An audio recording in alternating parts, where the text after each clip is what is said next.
Seperti biasa, semua berjalan dengan semestinya.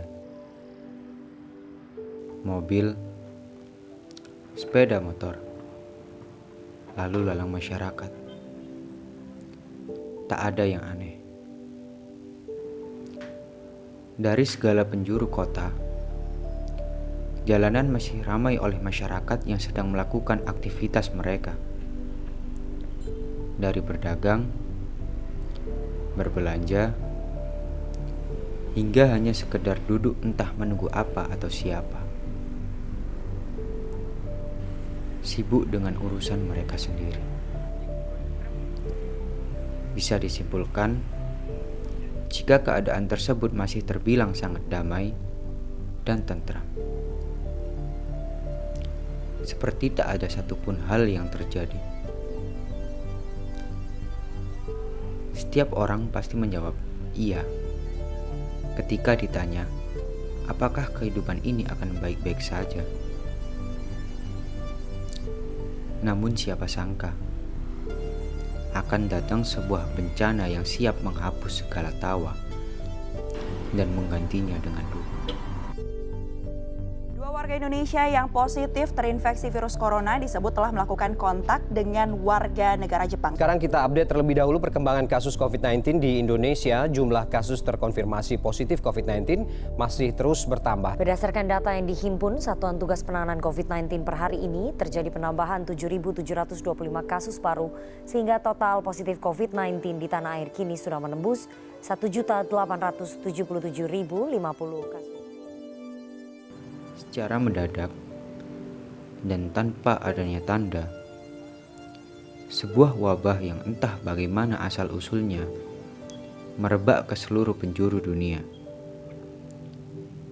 Hitungan detik, menit, jam, hari, umat manusia seperti sedang menunggu sebuah belati yang siap menghujam kapan saja. Manusia terkurung dalam sebuah zona pembunuhan massal yang senyap dan tak berwujud. Seluruh kehidupan berantakan. Dampak yang dibawa menggugurkan segala hal yang terencana. Dari sisi ekonomi, pendidikan, hingga kebudayaan. Semuanya lumpuh. Berita kenaikan jumlah korban menjadi sebuah berita wajib yang tak boleh dilewatkan oleh masyarakat.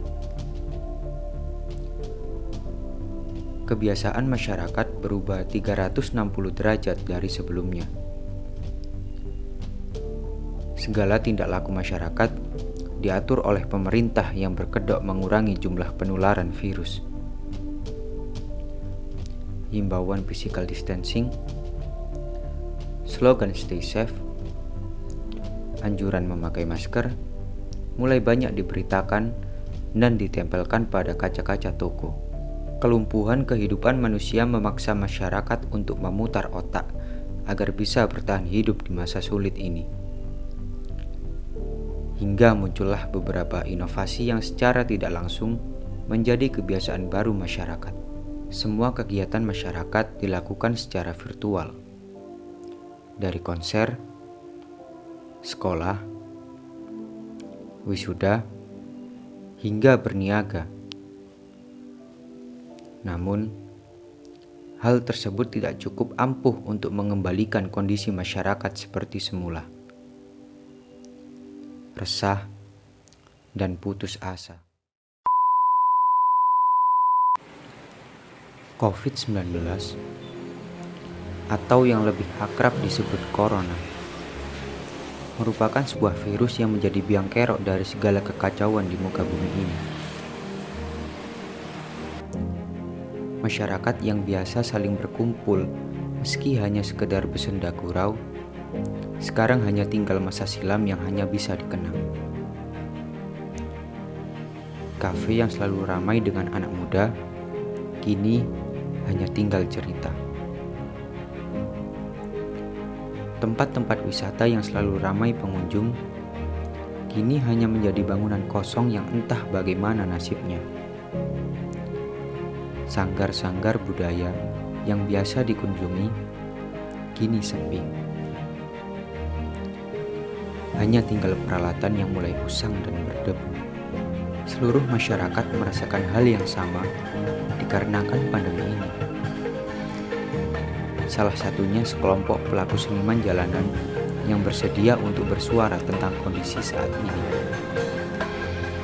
Mereka mengungkapkan seluruh keresahan dan harapan yang selama ini terpendam dan tak tahu harus dikemanakan.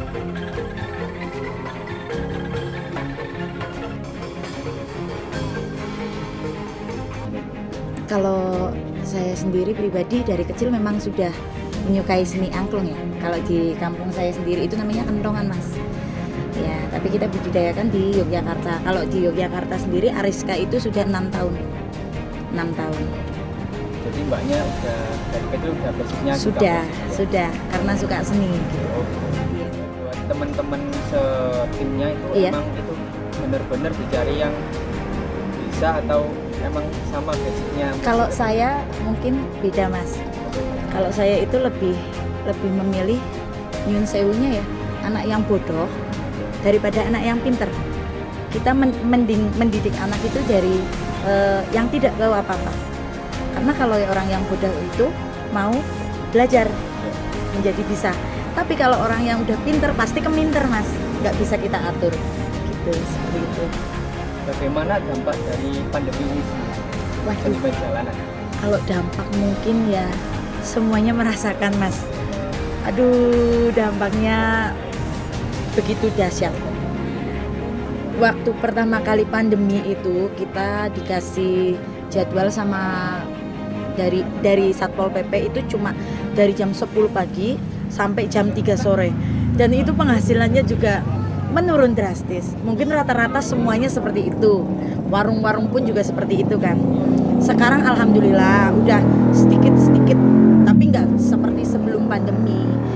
Keinginan kita sih semoga cepat berakhir pandemi ini biar kita bisa stabil lagi. Tapi untuk kebijakan pemerintahnya bagaimana, Pak? Atau ada yang terlalu mengekang? Alhamdulillah kita nggak ada, Mas. Alhamdulillah banget.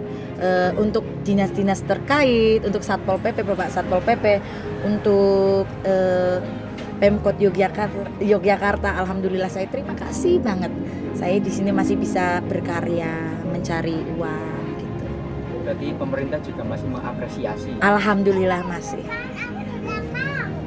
Dan untuk pertanyaan kelima dan yang terakhir, Pak. Ya.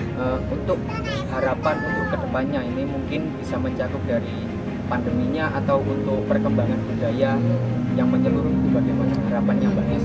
Harapan saya pribadi semoga pandemi cepat berakhir. Satu itu, keduanya, aduh saya banyak banget job-job di luar daerah tercancel gara-gara pandemi, Mas. Semoga ya itu intinya cepat berakhir. Terus untuk dinas kedepannya semoga kita dikasih wadah. Wadahnya itu maksudnya dikasih tempat yang lebih layak, seperti di tempat pariwisata, semua yang angklung di sini tertata rapi seperti itu. Pengennya seperti itu, Mas. Mungkin semua itu hanya secuil dari 1000 keluh kesah mereka yang sanggup mereka ungkapkan. Meskipun begitu, mereka tetap berusaha bertahan hidup dengan cara mereka sendiri, dengan apa yang mereka punya, dan dengan apa yang mereka yakini. Berlanjut dengan kondisi salah satu tempat sanggar budaya yang bernasib sama karena terdampak oleh pandemi yang tak kunjung henti ini. Kondisi yang sangat berbanding terbalik dengan sebelum menyebarnya virus COVID-19. Wisatawan asing maupun lokal yang biasanya meramaikan tempat ini hanya tinggal nama pada catatan buku pengunjung. Pasar ning kene sedina monggo pagi sampai jam 4 selesai. Kalau yang di sebelah timur Wetan Muri rumah pocong, jaga adik saya. Rumah pocong. Tapi kalau nggak ada yang jaga jangan masuk, nggak kerasukan. Dia yang dibuat syuting itu ya? Syuting horor.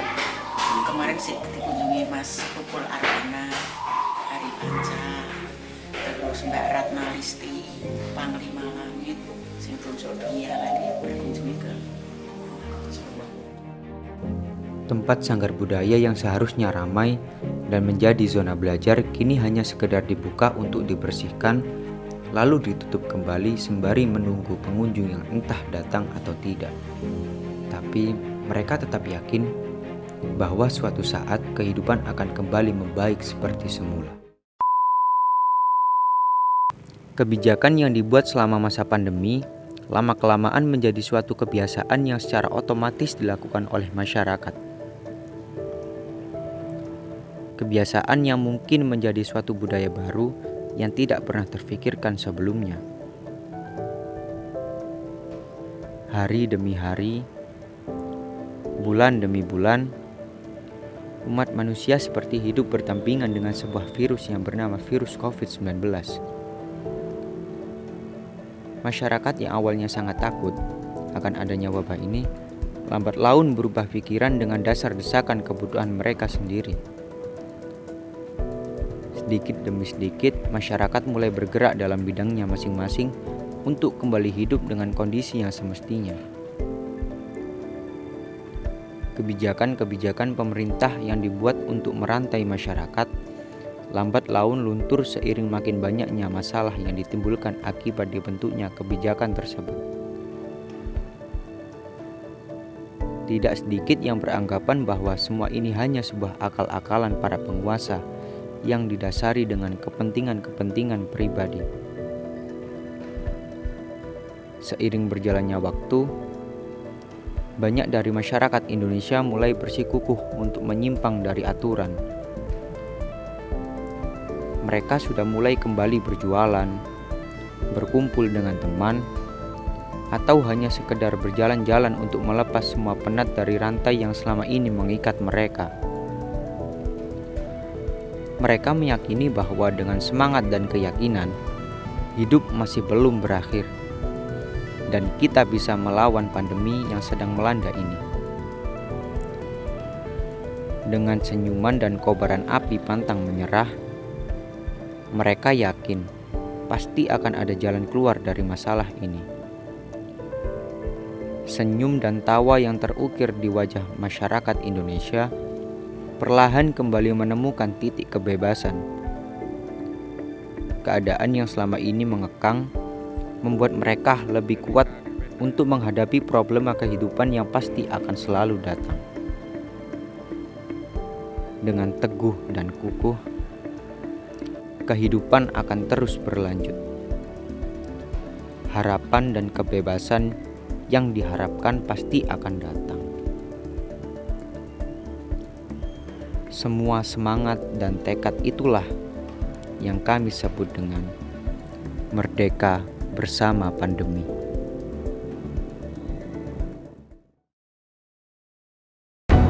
Born on the wrong side of the ocean, with all the tides against you. You never thought you'd be much good for anyone.